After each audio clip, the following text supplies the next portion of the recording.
They laughed before she even spoke. Low, sharp chuckles that cut deeper than the wind slicing across the parade ground. A few Marines stared openly at the scars crossing her forearms, pale. Jagged lines that told stories no one wanted to hear, while one finally said it out loud. "You, a Navy SEAL?" She didn't flinch. But something in her chest folded inward, quiet and heavy, like a door closing. "Before I tell you what happened next, tell me in the comments where you're re-watching from. I love knowing who's listening." She stood there in borrowed silence, boots aligned with regulation precision, hands steady at her sides.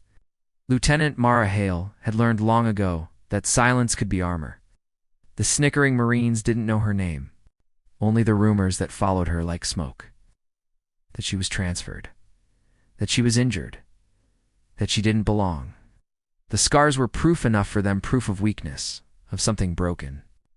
Mara remembered earning those scars in places where screams were swallowed by water and darkness pressed against her mask. She remembered choices made in seconds that haunted years. But those memories stayed locked behind her eyes. Out here, on this base, none of that mattered. Appearances did. The inspection line crept forward. Boots scuffed gravel. Sunlight glinted off medals and rank insignias, dust floating lazily in the air. Every so often a whisper rippled through the formation. She caught fragments, too small, too quiet, probably admin.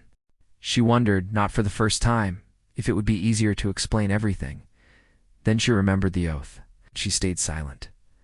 When the general arrived, the air changed. Conversations died mid-breath. Even the wind seemed to hesitate. He moved slowly, deliberately, eyes trained to notice what others missed. His presence carried weight, not loud, not demanding, just undeniable. He stopped in front of her. Mara felt the heat of his gaze before she dared to meet it. His eyes dropped, not to her rank, but to her arms. The scars. She braced herself for the familiar tightening in her stomach. For judgment, for dismissal. The general didn't speak. Seconds stretched thin. More behind her, a Marine shifted his stance, nervous. Mara's pulse thudded in her ears. She told herself she didn't need validation. She'd survived worse than whispers. Then the general did something unexpected. Stepped closer. Up close, the scars told their full story patterns. Only someone who'd seen combat like that would recognize. The precise burn of a fast rope mishap. The curved line from shrapnel deflected at the last second. Marks earned not by carelessness, but by choosing to stay when leaving would have been easier. The general inhaled sharply. He knew those scars. Murmurs fluttered through the crowd as his posture stiffened, as if he'd just been struck by a memory. His hand trembled just slightly before he curled it into a fist. "Where did you get these?" he asked quietly. Mara hesitated. This was the moment of moral tension she'd feared. Speak and relive it all. Stay silent and let them keep laughing. She thought of the men she'd pulled from wreckage, of the ones she couldn't, of promises made in darkness. "In service, sir?" she said. The general nodded once. Then, to the shock of everyone watching, he straightened and raised his voice. Formation attention. The Marines snapped, rigid confusion flashing across their faces. "I was there," the general said, his voice carrying like a bell. "The night those scars were earned, the operation no one was supposed to survive." He looked back at Mara, something like respect softening his features. She didn't just belong there. She led. Silence crashed down, heavy and complete. The laughter died. The snickers vanished.